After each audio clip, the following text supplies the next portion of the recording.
Bonjour tout le monde. Hello, everybody. Welcome to today's session, Immigrant-Indigenous Relations in Canada, addressing long-standing issues and moving towards a shared future. My name is Andrew Tomeyer, and I am the Education Coordinator with N4. I will be one of your moderators for today's session, keeping an eye on the Q&A box today. So let's just start with a quick housekeeping reminder. Today's session is being recorded and will be available on the sessions page of the virtual event platform. We'll share this with you as soon as it becomes available. And throughout today's session, we invite you to write your questions in the Q&A window. If you have any questions for a specific speaker, please include their name at the start of the question. And we know that sometimes many of you might have interest in a similar question, so we have the option to upvote questions. Please upvote questions you're interested in hearing the answer to, and we'll prioritize which questions we pose to the speakers first.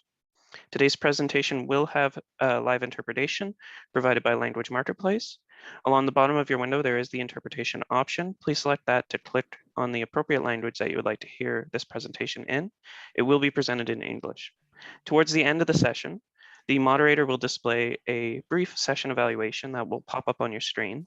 Your feedback is incredibly valuable, so please take a second or two to complete our survey. With that said, I'm now pleased to introduce you to today's speakers. Today, we have 4 excellent speakers on this panel. We have Nancy Clark, who is our moderator. She is the assistant professor at the University of Victoria in Victoria, BC. We have Anthony Olusola, who is the executive director with Truly Alive Youth and Family Foundation Incorporated in Saskatoon, Saskatchewan. Norm Leech is the executive director for the Vancouver Aboriginal Community Policing Center in Vancouver. And Oliver Kamau is the director of programs with the Edmonton Immigrant Services Association in Edmonton, Alberta. Thank you all for joining us today. And with that said, I will pass the virtual podium over to Nancy. Take it away. Thank you so much, Andrew. I'd also like to acknowledge that I'm joining you today with respect of the Algonquin peoples on whose traditional territory the University of Victoria stands.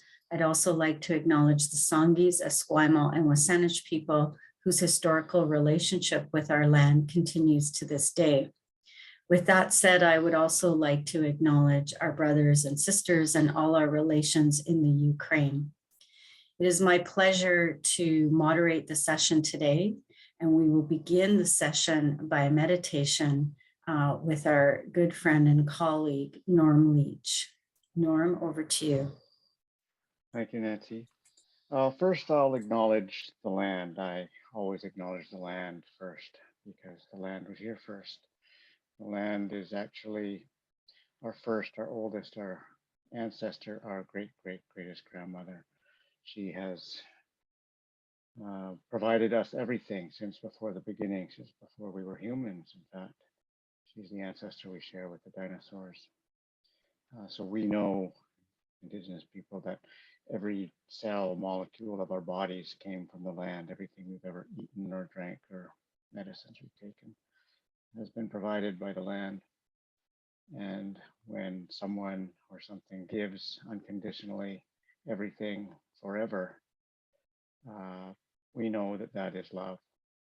So we know that the land loves us and always has.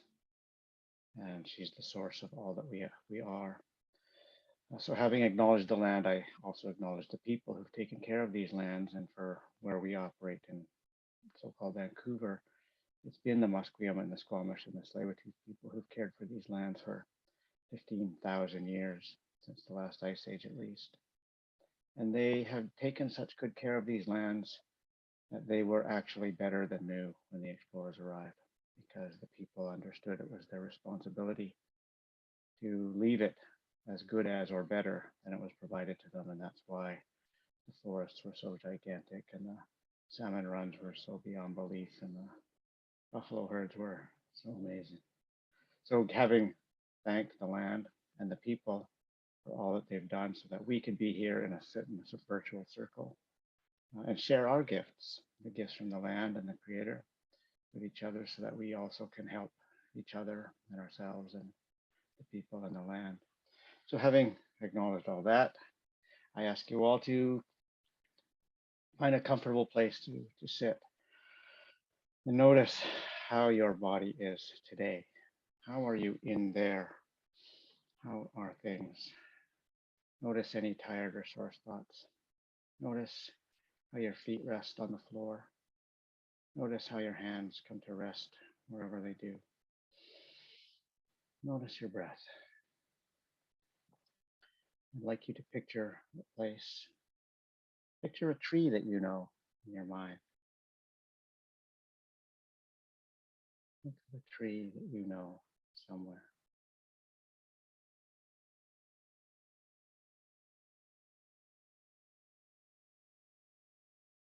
See that tree in your mind's eye.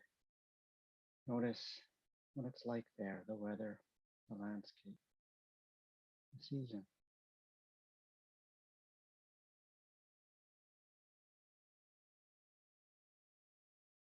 Let your body be there where that tree is, in the presence of that tree.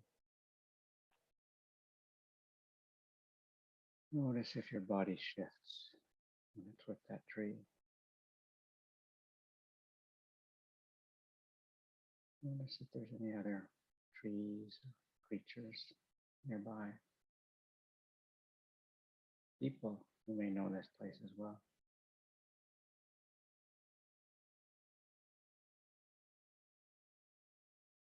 Now sense into the roots of this tree.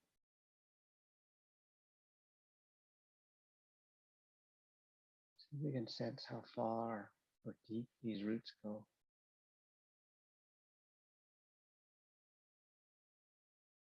Notice what they find down there. Creatures, stone, roots.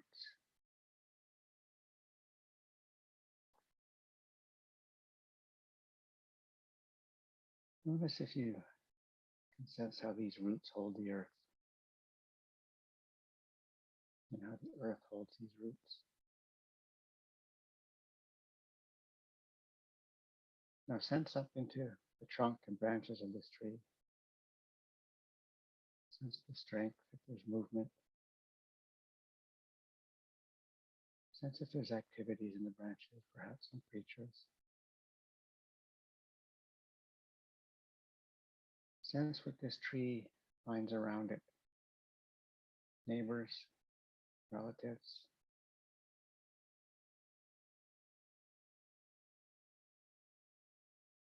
Sense how long this tree has been here. How long has this tree known this place?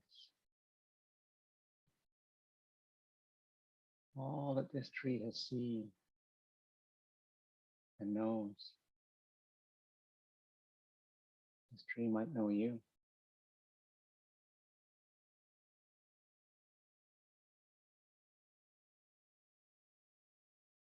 Know that this tree is a medicine place for you. You visit this tree for a reason. And this tree knows you. It is happy to see you. It's glad that you've come to visit. And you are a kind of medicine for this tree as well. If you can sense how long this tree has known this place and all the relationship that it has with this place, the creatures, the plants, the land, and with you. It may know some of your family, even some of your ancestors as well. There is a connection. Recognize that connection. Be grateful for that connection and all the tree in this place has done for you and your people.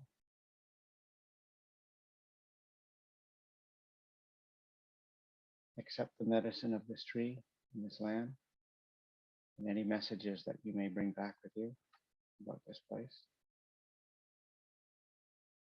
Put it all back where it belongs in a good way. Prepare to let that place be with one last note of gratitude. Prepare to come back to your body in the room. Notice how your feet sit on the floor, your toes. Notice your hands and your fingers and where they are. Notice your face and your breath and your eyes as you open them and you join the room. Hopefully that gives you a sense of how Indigenous people feel and are connected to the land that we have lived on for thousands of years. Thank you. Thank you, Norm, for that wonderful guided meditation and allowing us a few moments of pause for reconnection to the earth and to the teachings. We're very appreciative.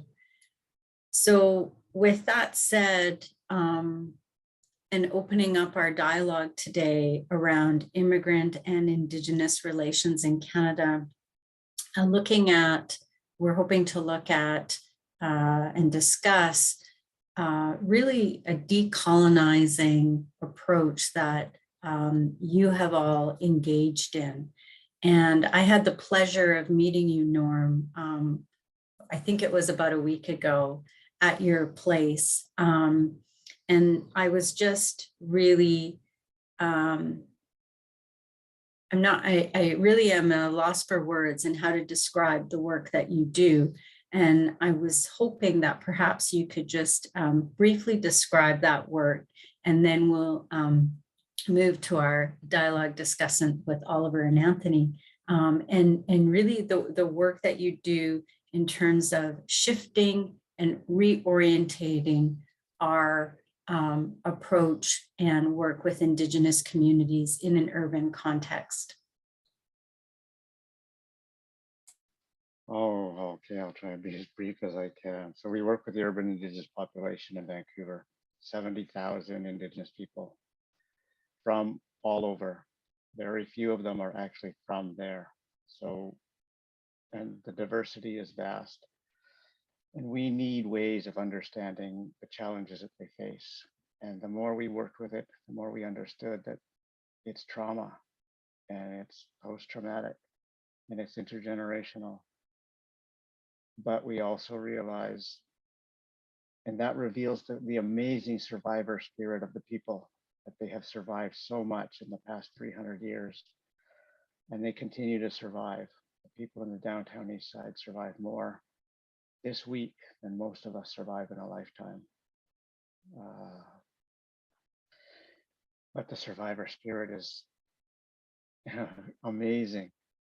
And so we need to keep them alive long enough so that they can become who they're meant to be. And so we have to find ways of working with their trauma. And it's the trauma of colonization. For us, it's simple to say that we can trace all of these troubles back to colonization. But the more we look at it, the more we realize that our neighbors, the immigrant settler community, has these exact same traumas in their family histories as well.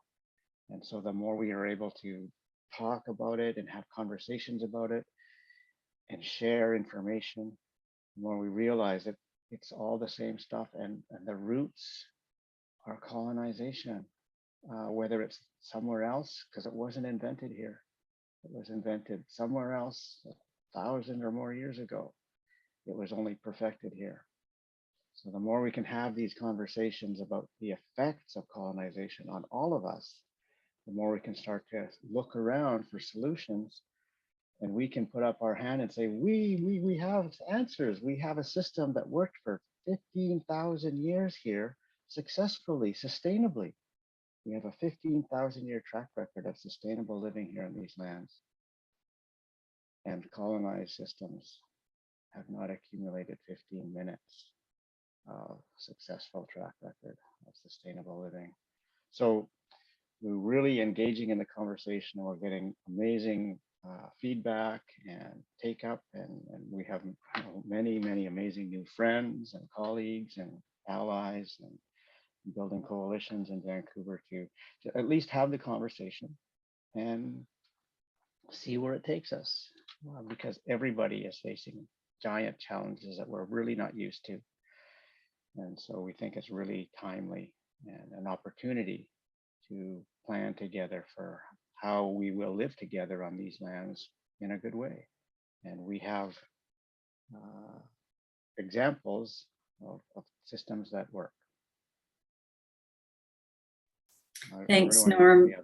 Yeah, no, that's wonderful. We'll definitely continue our dialogue.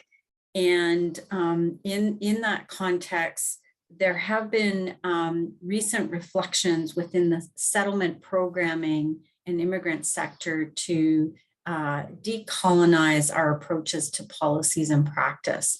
And with that said, I'd like to turn it over to Oliver to describe some of the work that he's been doing in his organization with the Edmonton Immigrant Services Association, specifically around bridging the gaps and establishing strong ties and relationships with the immigrant sector, as well as learning from our Indigenous ancestors. Oliver? Thank you very much, Nancy. As you heard, my name is Oliver Kamau, and I'm speaking to you from Edmonton, Alberta, in the unceded Treaty 6 territory. I would like to acknowledge and salute the many First Nations, Métis and Inuit, whose footsteps have marked these lands for generations. And I also like to stress that I'm grateful for the traditional knowledge keepers and elders who are with us today and who have gone before us. Thank you so much, Norm, for your guided meditation. We need it during this decolonization journey. Now, as far as the question is concerned in my work towards cultivating and enhancing the relationship between Indigenous peoples of Canada and newcomers, in the settlement sector, I would say it's been a journey that, number one has to be fully committed. We know that as a settlement sector, we are charged by the federal government, provincial government, and to the municipal governments, as well as the community members, with the welcoming of newcomers, and so that we can help them in their settlement, adaptation, and integration as new Canadians. So that means when we have new Canadians arriving on the seashores at the airports, a journey begins in a new homeland. And there are organizations, community members, frontline staff who are doing a task of welcoming them. And when you bring in the decolonial project in mind, sometimes it can be problematic. And I say this because I'm very conscious of who I am as I speak to you. I am very conscious about my location. So in terms of geographical or migratory origin, I'm from Africa, specifically I'm from Kenya. I'm a voluntary migrant to this country. And it was a self-imposed decision to come here and pursue my graduate studies. And I know I've been fortunate compared to other brothers and sisters who have been displaced and had to abandon their motherlands to come here. And we see the same situation happening at the moment throughout the world. So why am I saying this? I'm saying this because in our settlement work, the people who are working on the front line, the settlement organizations, settlement providers, that is something that we really need to be conscious about. Who are we?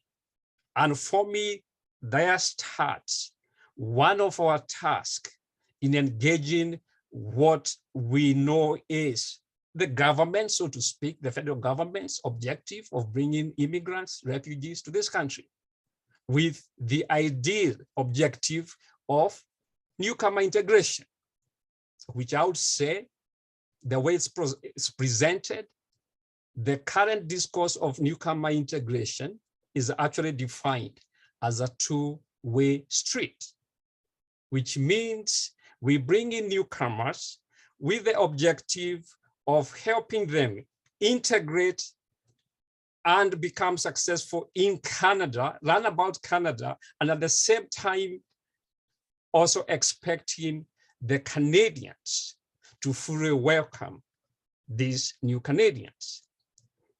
But unfortunately, most of the time, and we know it, right? We know it, sometimes this is usually a one-way street. The integration, it seems sometimes the newcomer, the burden of integration sometimes is actually placed on the newcomers, the immigrants, the refugees. They're the ones who have to adapt to the new country, the new cultures, the norms, the values. So in my way, there's a defect in that metaphor of integration as a two-way kind of a street. And when you are trying to question and interrogate this noble idea of bringing in newcomers, I'm always bothered, I've always been bothered, even before I got into the settlement sector, by how you welcome newcomers and where again you position yourself. In our position as settlement agency providers, if you bring in critical analysis, then you find yourself in a very problematic corner. Number one, you need to ask ourselves, I've been asking myself that question, who am I when I'm welcoming newcomers? A, am I the host? And what does that really mean, that I'm the host? I'm hosting newcomer, right? Am I a voluntary settler or involuntary settler in this country? And therefore, that makes me ask the question, and which is something that we're always asking ourselves in the front line. Where do we leave the indigenous peoples of Canada when it comes to integration of new Canadians? Where are they in that equation? And it's a question that we really need to keep on asking. And I'm happy that there have been small steps that have borne fruits. If you think of TRC, the Truth and Reconciliation Commission, and particularly with the calls to action, one of them was to modify the citizenship oath so that it had to have a reflection of the indigenous realities of people who are coming in here. And when that was modified, I was extremely happy that that sort of change happened.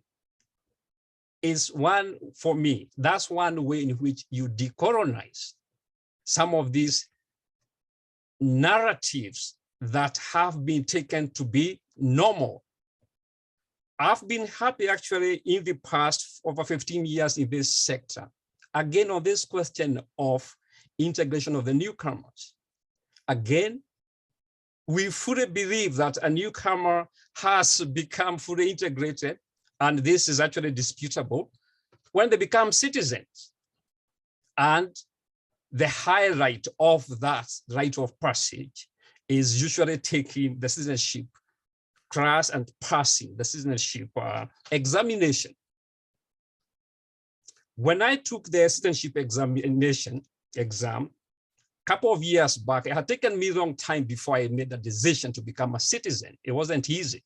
It wasn't that it was forbidden, but it wasn't easy for me. Nevertheless, I did go ahead and write that exam. And I was very disappointed with the exam. I knew I would pass that exam, and in less than 3 minutes, I had finished the exam and had walked out. Confident that I had passed, but confident that I knew what I learned through that exam was barely what was necessary for me to be proud, to take myself as a proud Canadian. Again, I've been fascinated by when it comes to the act of storytelling, the history that gets presented, what's always omitted. And that's why I'm always fascinated with what is always left of the margin, or what is always moved to the margins. In this case, actually, off the page, I would say. In my exam, there was nothing that actually pointed anything towards indigenous experience history, culture, nothing. And for me, that was one way in which I had to ask myself, I can celebrate at the end of that ceremony with the Royal Mounted Police, have that forum, but I need to ask myself, what is it that I know? So when I moved to the settlement sector, I think that sorrow, so to speak, moved me to make sure that in our work, we really have to ask these tough questions. Who are we? And the easiest way, I believe, that we can answer that question is we go back to our origins, our motherlands, our culture, our history, because most, if not all, are coming from cultures that have gone through colonization. We know very well that history of displacement. We know the history of taking away cultural language, resources, displacement. And you come to a new country, and if you are oblivious of the prevailing reality, for me, it seems as if you are just going back and denying your lived experience. And therefore, that's what informs me in my settlement work. Number one, I've always said whether the government has asked us as a settlement sector, and I can actually say in the last 10 years, we've seen that change. A couple of years back, there wasn't any expectation from the fathers that we actually talk about this topic. But I've always said this, there's actually no way you can justify yourself as someone working in the front line and helping new Canadians become established and become blind to the reality of the newcomers. I will just share with you very quickly, and Nancy, you can stop me anytime, about the reason that motivates me to ask this work. And whether we get funded or not, it has to be personal commitment. Back when I was a graduate student, I remember one afternoon when we are on a break from my graduate seminar. And I remember seeing, I was only 2 months old in Canada, and I remember seeing this gentleman come to us and say, please help me with change. I had no idea what the white gentleman was talking about. That's what he looked to me. And when I tried to ask my colleagues what it is that he wanted, none of them were interested in my question or in what this gentleman was asking. And I remember one of them, a very young man by then, said, these Indians are always asking for money. Now, when you are 2 months old in Canada, you have no idea what this conversation is all about. Like, I knew it was a white person, and here I have a fellow graduate student saying this person is Indian, and I'm thinking his geography is way off. So I went back to the seminar, asked him, what is that you talked about? Not interested, I went back to the library, and I said, I will research this answer. And when I went in and did my research, that's what actually guides me up to this moment. Because what I found, and that is what we actually try and teach the newcomers in our sector, is I found a lot of similarities.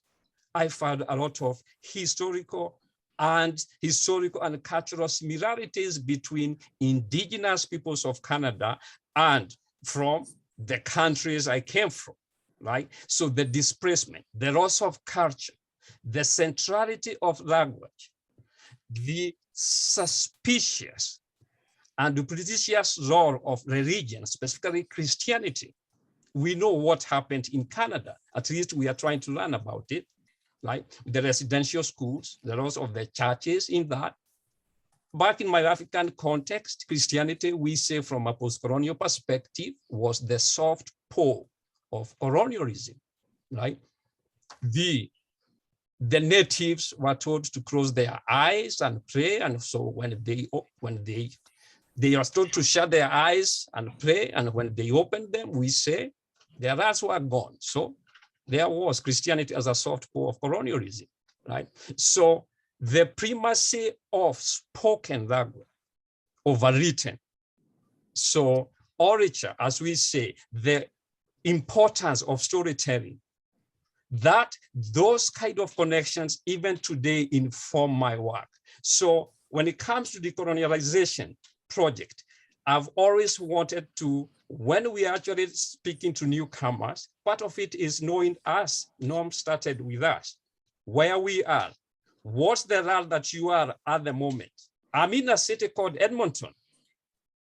I checked since I came to Canada. There are like 2 other cities called Edmonton. One in US, Kentucky, Edmonton.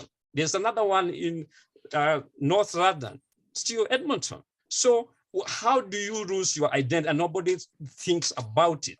And I've lived in a country where that kind of historical revision, like the reclaiming of your identity, is really important. So what I'm trying to say here is, when we have our information sessions, when we have the programs where we bring in indigenous youth and newcomer youth, our starting point is, you need to know your own history, your history of your own people, because it will help you, number one, understand, relate, empathize, and resonate with the indigenous cultures, because there are so many connections, like there are so many connections. So that for us is really important. The other one, I know I'm almost coming to the end, Nancy, I would say the importance of that is really critical. So the grounding of where we are, we don't want to take for granted the space where we are. And therefore, the best way we can do justice to this is to show serious commitment to the act of reconciliation.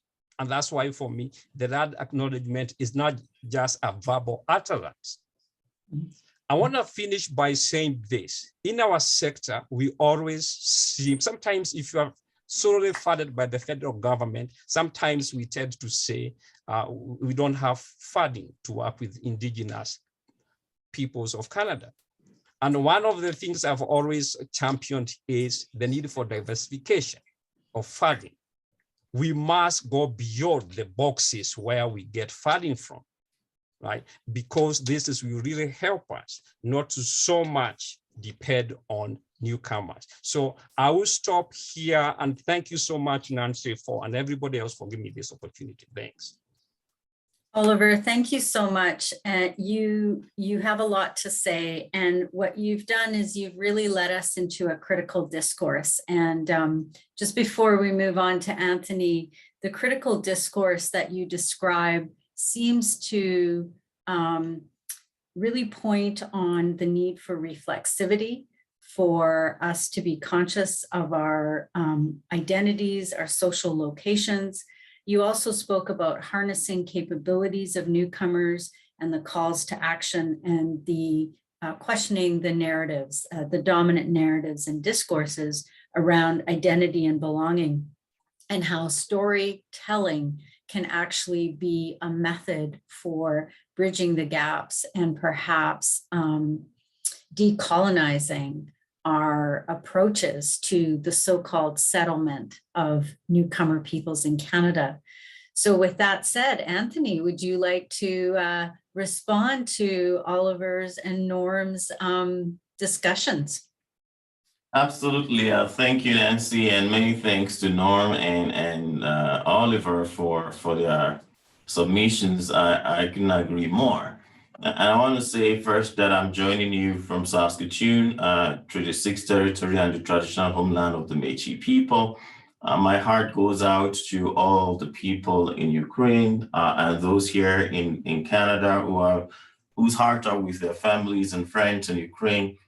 And I would also like to add that in line with the Geneva Convention and international protocol, which states that in the situation of armed conflict, all individuals are entitled to protection and humanitarian assistance. So I call on people across the globe, those who are helping to evacuate, to please do that to all who are fleeing. With that said, it's hard to add on to what Oliver and Norma mentioned, but I like to say that storytelling matters, and the context with which we tell the stories matter, and who is telling the story matter. You see, and it's like when we say that anyone can tell the story or colors don't matter. When people say to me they don't see colors, I run from such individual, because when you don't see color, the other side is you may not see when people of such color are going through certain discrimination, oppression, suppression, because you don't see. So I would say that the context with which people tell the stories in many instances come from a place of derogation. It's so derogatory. And it's historical. And that's why it's important to know who is telling the story. When we look at how many people have been reduced to entertainers, even when folks are listening to our stories, it's almost from the perspective of wanting to just come and be entertained. We're not entertainers. We're people who want to share our story from the richness of that story. But because of again, I wouldn't move away from the reality of the colonial impact on many people. And the way individuals, communities, groups have been labeled also tell the extent to which we are now being perceived in this new era. And I'll give two examples. You know, there's the white versus black, for lack of any other color, and how that plays into the perception of humans. Oftentimes, if not all the time, white depicts purity, innocence, virtue, delicacy, elegance, cleanliness, positive and light. And then you come to black, you look at the depiction of anything black: fear, rebellion, pessimism, magic, voodoo. And then you think about black sheep, the black book, depression, sadness.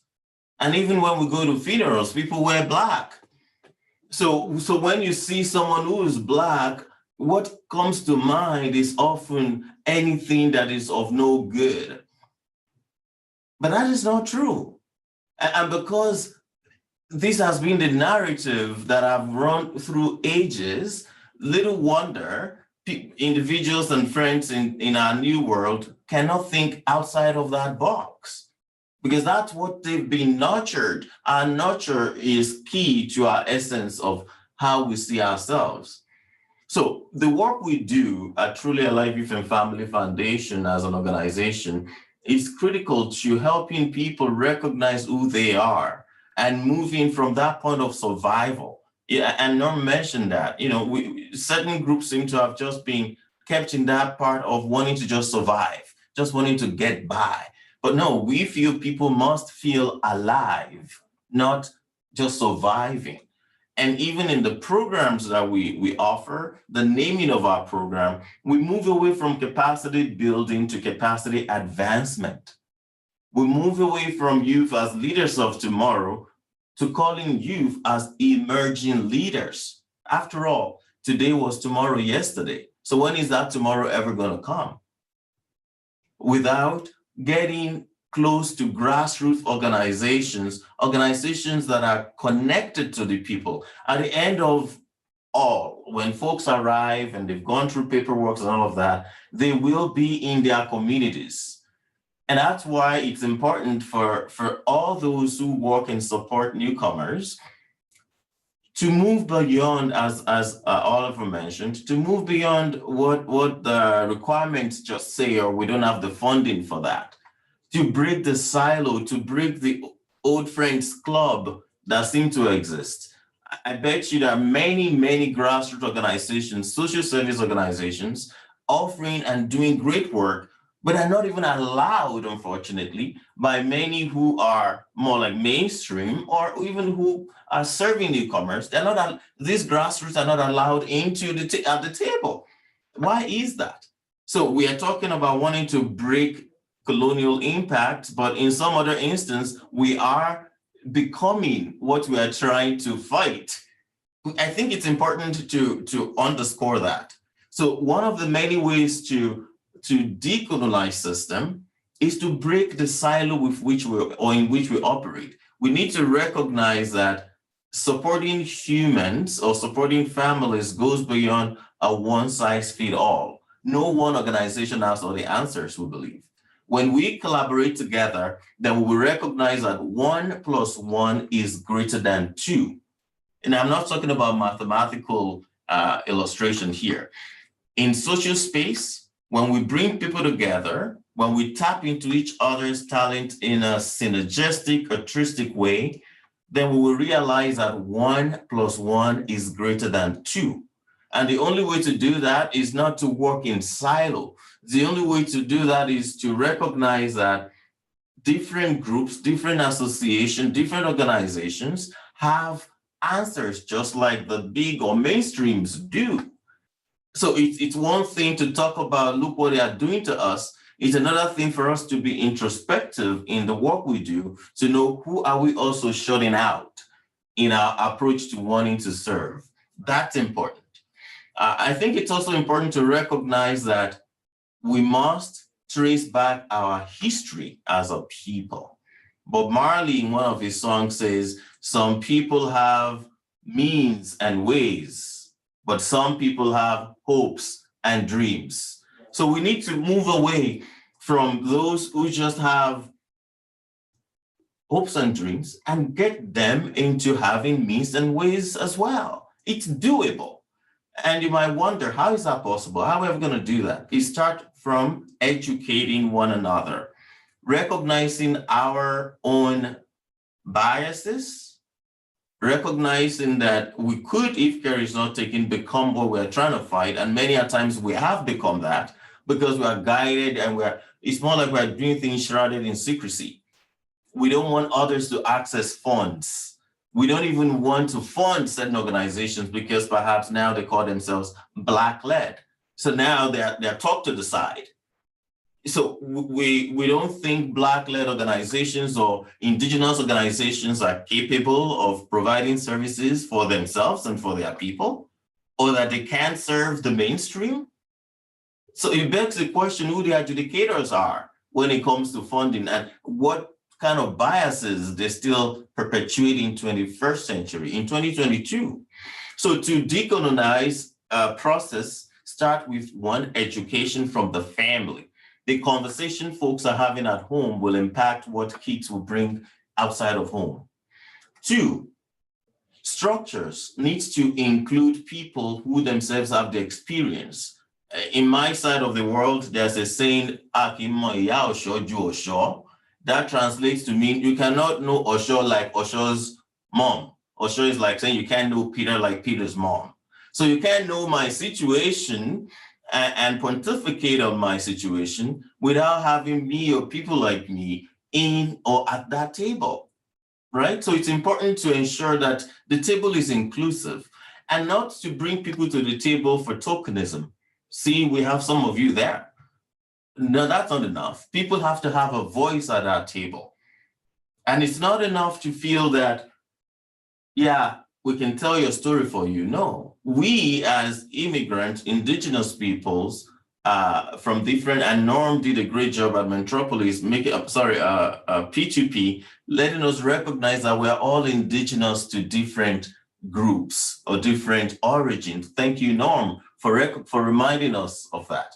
We need to go back to that and seek knowledge from our knowledge keepers, from our parents and grandparents, learn from the mistakes of the past and try not to repeat such in our current time. So in all aspects of work, be it health, settlement services, public service, groceries or grocers, or whatever it is we do, we need to recognize that people connect. At the end of the day, we come together at one group called Humanity Table.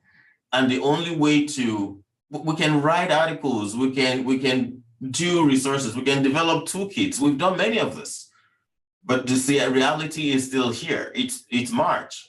In March, we celebrate International Women's Day. zero tolerance for discrimination, the elimination of racism and discrimination. But are we still not having all these things around us? So what's going on with the humans who have turned human service to just wanting to collect paychecks? So I think it's important to recognize at the end of it all, we are humans and we must humanize humans. One way to doing that is to know that at home, we must talk the real talk. At work, we must be comfortable to address issues head on. At different tables, let us stop thinking that others must come cap in hand to beg. You know, we must celebrate each other. We must lift each other up. We rise when we lift others up. And at different working group tables, community of practice, we've got to break the silos and thinking it has to be only group from this sector. Every sector is interconnected. I buy groceries and then I go to the clinic and then I ride on the bus. So if our working group is not including people from different walks of life, our data is skewed. Fact. So I hope that as we try to break down issues surrounding colonization, then we must bring ourselves together as a people. And power must not be something that others hold on to forever, but relate at the level of vulnerability. After all, hearts meet at the point of vulnerability, but we're always afraid to be vulnerable. And that's why we are where we are. Thank you. Thanks so much, Anthony. You all speak like poets so eloquently, and I'm trying to grasp the vast knowledge that you're sharing. But what I'm hearing is a theme around dismantling structures, dismantling narratives, and that storytelling matters. But who's telling the story is also important in the context. And you're mentioning that it can be a method to actually teach us about the different experiences that people have. And that method in and of itself can start to decolonize our normative ways that we get enculturated in. And there are some, we have some time for questions, and I just wanted to open it up for us for a discussion. There have been some people that have been asking about resources, and you've mentioned one already, which is it starts with ourselves and that critical reflection of who we are and how we work on this land in Canada. But at the end, we will provide some resources that both Oliver, Norm, and Anthony, in terms of their work. Norm, there was a question, and I think you may have responded to it, about how agencies can commit to learning about the histories of peoples in Canada. And I'm not sure if you were able to respond or if you had a few questions, and then we'll move to the next question. Well, to us, it's about relationships and starting the conversation, and starting from a place of, you know what, I don't know what decolonization is going to look like either. And when I talk about our connection to land, the only language I have to explain it is this colonized language. And so recognize the challenges that we face. And also historically, we never had to explain it to anyone before. It was part of who we were. And we assumed everyone had this connection to land and to everything.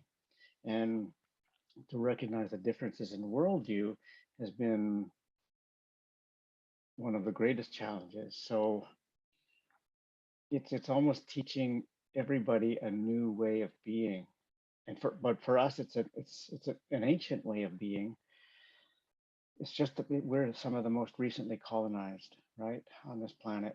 And so we still remember before colonization, when we know there's a healthy, balanced, sustainable way of being for humans on this planet, because we remember that so many others don't anymore.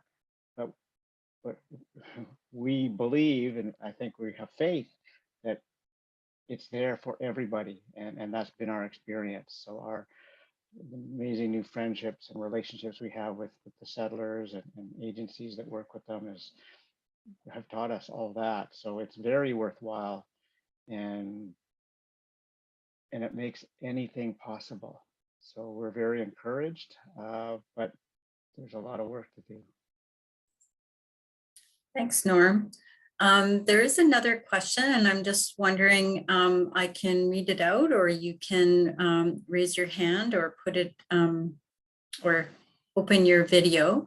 One of the questions is around healthcare systems and how you think that they could be more equitable and culturally sensitive to both newcomers and Indigenous people. In fact, just to squarely address racism, as some of you have talked about, truth and reconciliation.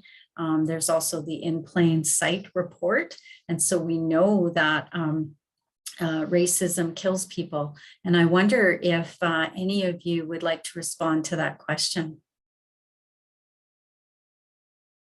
I can speak to that quickly, and we appreciate the work that's being done. In fact, being here today is as a result of a group of experts putting this together. So we're grateful for that. In the health sector, we are seeing, at least I can speak for Saskatoon, we are seeing a good number of immigrants who are practicing in their fields, but there's still a whole lot of those who are yet to penetrate. We want to see more diverse representation of peoples in different aspects of health sector. Representation matters. And at one of the events we did recently, we learned that the research was done as regards issues of mental health in Black communities. And most of the participants or respondents is they would use mental health service if the service provider is a Black person. So if you don't have someone who looks like you in the service, chances are you never go there. So one of the ways to do that is to ensure that we open up, be it the regulatory bodies or whatever folks have to do to begin a practice. I think that would be one way forward.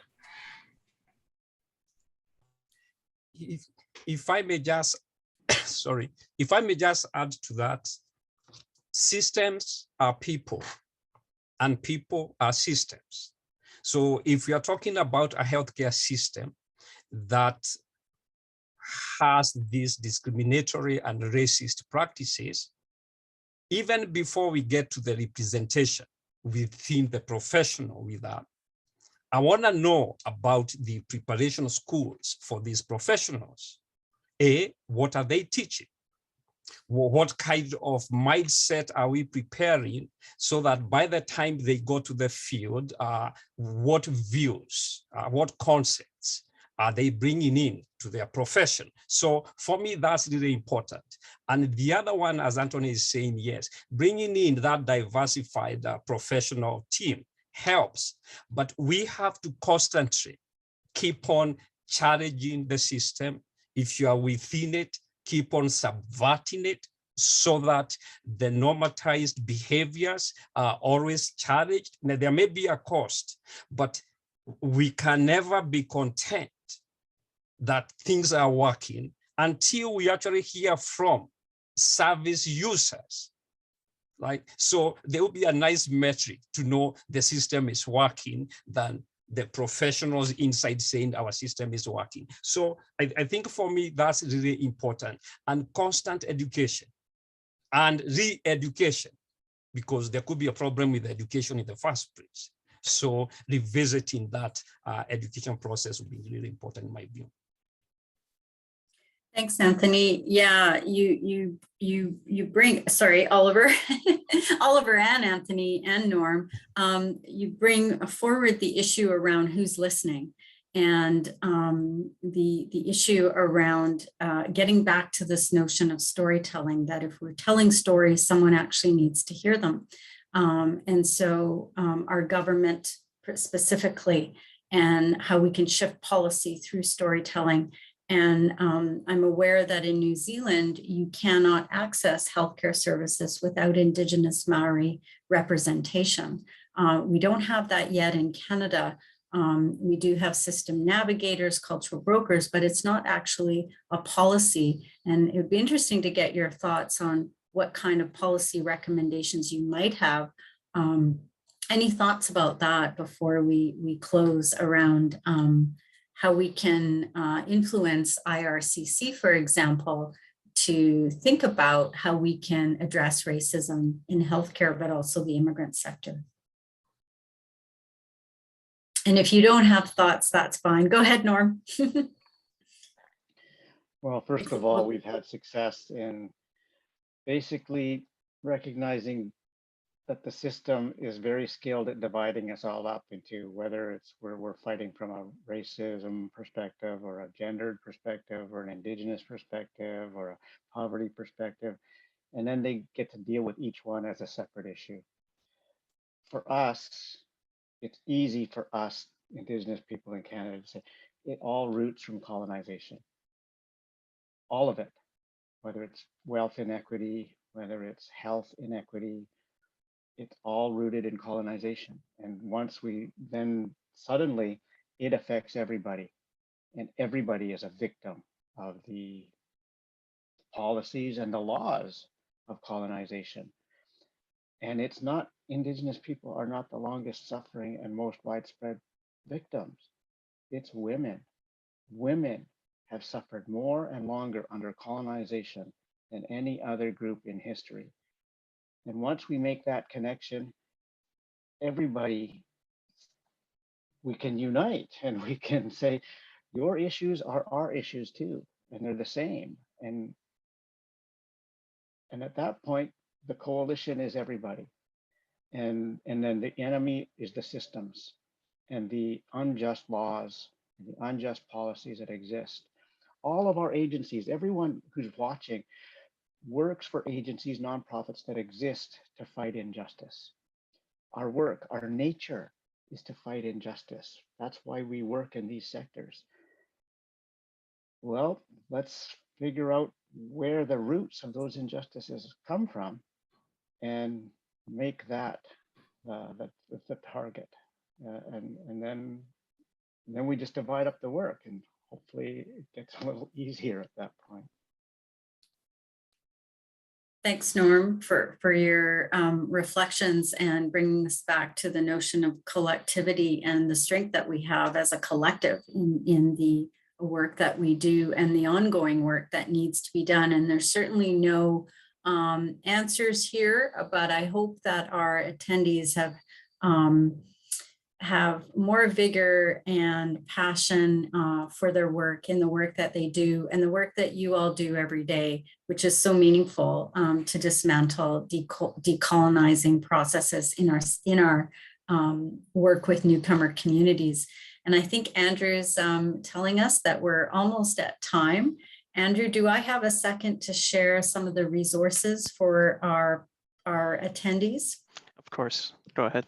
Okay, so let's see if I can share my screen.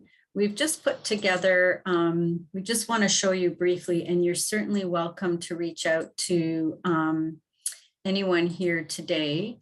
So these are some resources that have been put together with AMSA, and you can contact Norm around his work. Related to that, there is a booklet out on disruption, lecture series, and some listening symposiums that are really, really worth listening to in terms of looking at decolonization through storytelling. And last but not least, again, is the work done by Anthony at Truly Alive, Unsettling Settlement, creating relationships between newcomers and Indigenous people in Saskatoon. And for information about Oliver's work, particularly around youth and immigrant and Indigenous youth, please feel free to contact Oliver with that. And so we just wanted to quickly share those with you. I know we can't put it in the chat, but do feel free to reach out to Oliver in Alberta, Edmonton, around his work as well. And thank you very much. course. Thank you, Nancy. Thank you, Norm, Oliver, Anthony. Thank you all for an excellent discussion today and an excellent set of resources as well to share with our audience, which for those in the audience today, feel free to reach out to any of our panelists today through the networking section on the FeedLoop platform as well. And once again, thank you very much to our presenters for taking time to participate in today's discussion. And again, thank you, the audience, for joining with us. And if you missed any part of today's roundtable or would like to watch this session again, we will be posting the recording to the sessions page of the event platform. As well, if you haven't yet, please sign up to newcomernavigation.ca for all our resources and learning opportunities. And I'll ask Nancy after this discussion for those resource links to add to our resource toolkit as well to share with our members and our audience.